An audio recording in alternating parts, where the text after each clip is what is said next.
দর্শক, একটি চাঞ্চল্যকর ঘটনা। বগুড়ার এক যুবক কবরের ভিতরে কি ঘটে না ঘটে সেটা দেখার জন্য, বোঝার জন্য ক্যামেরা নিয়ে কবরের ভিতর ঢুকে এবং 24 ঘন্টা পর কবর থেকে বেরিয়ে তার সঙ্গে যা হয় সেটা দেখতে থাকো। কবরের অভিজ্ঞতা অর্জন করার জন্য ক্যামেরা নিয়ে একটি কবর খুঁড়ে রাত 11টার সময় সে অবস্থান করে এবং 24 ঘন্টা সেখানে থাকার যে প্রতিশ্রুতি তিনি দিয়েছিলেন সেইটা পূরণ করার জন্যই কিন্তু তিনি একটা কবর সিস্টেম, একটা মাটির গর্ত ঘুরে সেখানে কিন্তু রাত 11টার দিকে তিনি ঢুকেছিলেন এবং তার অভিজ্ঞতা সেই তার ক্যামেরায় ধারণ করতেছিলেন। এইদিকে এই গ্রামের মানুষজন এইসব জানতে পেরে পুলিশকে ইনফর্ম করার কারণে পুলিশ আসার পর তাকে যে অবস্থায় বের করে সেই অবস্থা খুবই, কি বলবো, এখানে লক্ষণীয়। আপনারা দেখতে পাচ্ছেন যে একটি মাটির গর্ত খোঁড়া হচ্ছে এবং এই গর্তের ভেতরেই সেই ইউটিউবার অবস্থান করতেছে। সে আসলেই দেখতে চাইছে যে আসলে মানুষ কবরের ভেতর মানুষকে কবর দিলে তার অভিজ্ঞতাটা কীরকম হয়। সে নিজ চোখে বা নিজে সেই জিনিসটা চ্যালেঞ্জ হিসেবে নিয়েছিল এবং সেই চ্যালেঞ্জকে ফুলফিল করার জন্য তিনি তার বাড়ির উঠানে এইরকম একটা রিস্কমূলক একটা কাজে কিন্তু তিনি পদক্ষেপটা নিয়েছিলেন। সে কারণেই কিন্তু সে দেখা যাচ্ছে যে রাতের গভীর, যাতে মানুষজন না জানে, সে এমন একটি অবস্থায় তার নিজের ভাইকে নিয়ে কিন্তু সে এরকম একটা কবরের ভিতর অবস্থান করেছিল। এটা খুব ভয়ানক এবং সাহসের একটা বিষয়। যেহেতু বাংলাদেশের কোনো ইউটিউবার এরকম কোনো পদক্ষেপ নিয়েছিল না, এইটাই প্রথম। তার নাম হলো মিজানুর রহমান রনি। তিনি একজন ইউটিউবার হিসেবে নিজেকে পরিচিত করতে চান, সেই কারণেই মূলত বিভিন্ন চ্যালেঞ্জ তিনি নিয়ে থাকেন।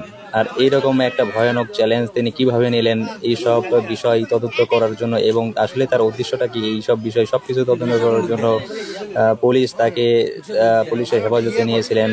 সেই সব কিছু আপনারা জানতে পারবেন এই ভিডিওর মাধ্যমে। তো ভিডিওটা দেখেন আসলেই কী রকম অবস্থায় তিনি ছিলেন এবং তাকে যে অবস্থায় পাওয়া গেছে সব কিছু এই ভিডিওর মাধ্যমে আপনারা দেখতে পাবেন। সো এখন ভিডিও না কেটে ভিডিওটা ফুললি দেখতে থাকেন এবং আসলে এরকম কাজ যেন পরবর্তীতে কেউ না করতে পারে। বা অনেকেই বলতেছেন এইটার ভেতরে কোনো রহস্য লুকিয়ে আছে, সে কোনো সংগঠনের সাথে জড়িত কি না এইসব খতিয়ে দেখার জন্য গ্রামবাসী বা এলাকাবাসী পুলিশকে জানানো দিয়েছে বা তথ্য দিয়েছে। সে কারণে কিন্তু পুলিশ আসার পর তার যে কবরটা এটা কিন্তু খোঁড়া হচ্ছিল এবং তাকে উদ্ধার করার জন্য অনেকেই, দেখা যাচ্ছে এখানে অনেক মানুষের ভিড়। কিন্তু আপনারা দেখতে পাচ্ছেন যে এলাকার যত মানুষজন আছে সব মানুষ কিন্তু এখানে ভিড় করেছে আসলে একটিবার তাকে দেখার জন্য, আসলে সেই কোন অবস্থায় ভেতরে আছে এবং সে কি করতেছে। এখন আপনারা যদি এটা দেখতে চান তাহলে কিন্তু ভিডিওটা ফুল দেখতে হবে, তাইলে কিন্তু বুঝতে পারবেন আসলে সে কি অবস্থায় আছে মাটির ভিতরে। এবং মাটির ভিতরে যাতে অক্সিজেনের কোনো সমস্যা না হয় সে কারণে তিনি কিন্তু কবরের দুই পাশে দুইটা পাইপ কিন্তু সেট করে দিয়েছেন, যাতে এক পাইপ দিয়ে অক্সিজেন যাইতে পারে এবং অন্য পাইপ দিয়েও সেই অক্সিজেনটা পাস হইতে পারে। সে কারণেই কিন্তু তিনি এই অবজন ব্যবস্থা করেছেন। আসলে আমরা দেখব আসলে কবরটা খোঁড়ার পর সে কোন অবস্থায় আছে এবং কি অবস্থায় সে কি করতেছে। আসলে আমরা, তার বড় ভাই যিনি ছিলেন তিনি কিন্তু তাকে পাহারা দিয়েছিলেন এবং বিদ্যুতের ব্যবস্থাও কিন্তু এখানে করা হয়েছিল। তিনি জানান যে আসলে সে একটা চ্যালেঞ্জ নিয়েছিল যে কবরের ভেতর আসলে মানুষ কিভাবে থাকে, এইটার একটা অভিজ্ঞতা তিনি নিতে চাইছেন। আসলে ভেতরের কীরকম লাগে বা মাটির ভেতরে থাকতে কীরকম লাগে। তিনি কিন্তু রাত 11টার দিকে ক্যামেরা সহ তিনি এটার ভেতরে অবস্থান করতেছিলেন এবং মানুষজন এটা জানাজানির পর পুলিশকে ইনফর্ম করে। আসলে এই বিষয়টা নিয়ে সবাই উদ্বিগ্ন। সো আপনারা দেখতে থাকেন ভিডিওটা। আমরা তার সম্পর্কে আরো কিছু তথ্য দিতে চাই আপনাদের। সেটা হলো যে তিনি একজন ইউটিউবার, সেটা তো বটেই, তা এর আগেও কিন্তু তিনি বিভিন্ন চ্যালেঞ্জ নিয়েছিলেন। তার কারণ তিনি নিজেকে লৌহ মানব হিসেবে কিন্তু পরিচয় এর আগেও তিনি দিতে চেয়েছিলেন। তার কারণ তিনি বাংলা বান্দা থেকে শুরু করে টেকনাফ তেঁতুলে পর্যন্ত কিন্তু হেঁটে পুরো বাংলাদেশ ঘোরারও কিন্তু তার অভিজ্ঞতা রয়েছে। এই বিষয়টা যদিও কেউ জানে না, কেউ তার এলাকায় গিয়ে যেহেতু শুনলাম আমরা যে তার এই রকম পাগলামিও কিন্তু তার অনেকগুলো রয়েছে, কিন্তু এইটা একটা এক্সেপশনাল। এইরকম চ্যালেঞ্জ কিন্তু বাংলাদেশে অন্য কোনো ইউটিউবার কখনো নেয় নাই। যদিও বাংলা বান্দা থেকে টেকনাফ তেঁতুলিয়া পর্যন্ত অনেক হেঁটে যাওয়া বা দৌড়ে যাওয়া বা সাইকেল নিয়ে পাড়ি দেওয়ার অনেক রেকর্ড রয়েছে, তবে এইরকম কোনো উদ্ভট কারবার কিন্তু আমরা এর আগে কখনো দেখি নাই। সো এটা কিন্তু খুব একটা উদ্বিগ্নর একটা বিষয়। মানুষ কিভাবে, একটা মানুষ রাতের আধারে বা কোনো কিছু ছাড়া শুধু একটা ক্যামেরা নিয়ে এই মাটির ভিতরে অবস্থান করতে পারে, তার আসলে তার সাহসের প্রশংসা করতে হয় একদিক দিয়ে, অন্যদিক দিয়ে তার এই পাগলামি আসলে কখনোই কাম্য নয়। এরকম পরিস্থিতিতে মানুষ, তার এলাকার মানুষজন খুব উদ্বিগ্ন আসলে এই ছেলেটা করছেটা কি এই বিষয়টা নিয়ে।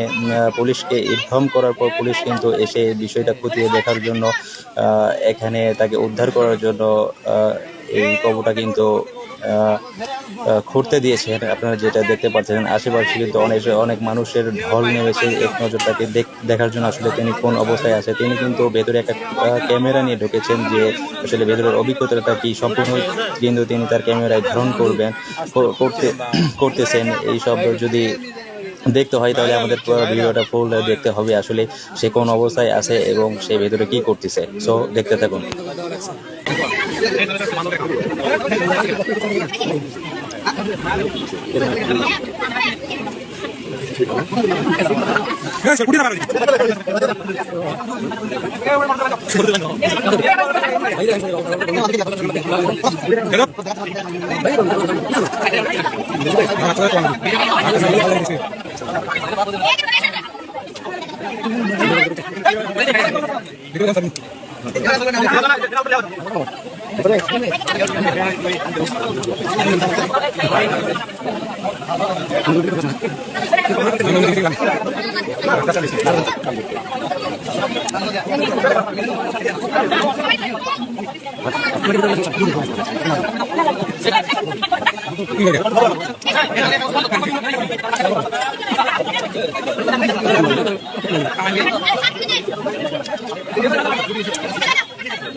আরে বাবা দিকে সরে দাও।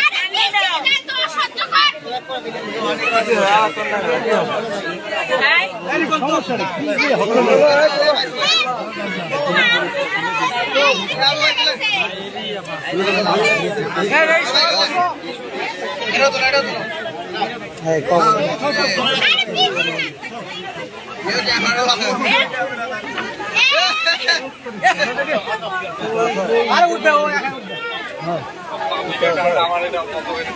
দাদা করো করো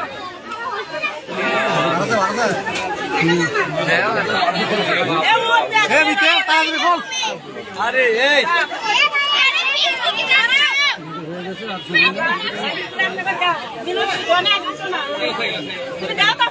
বেশি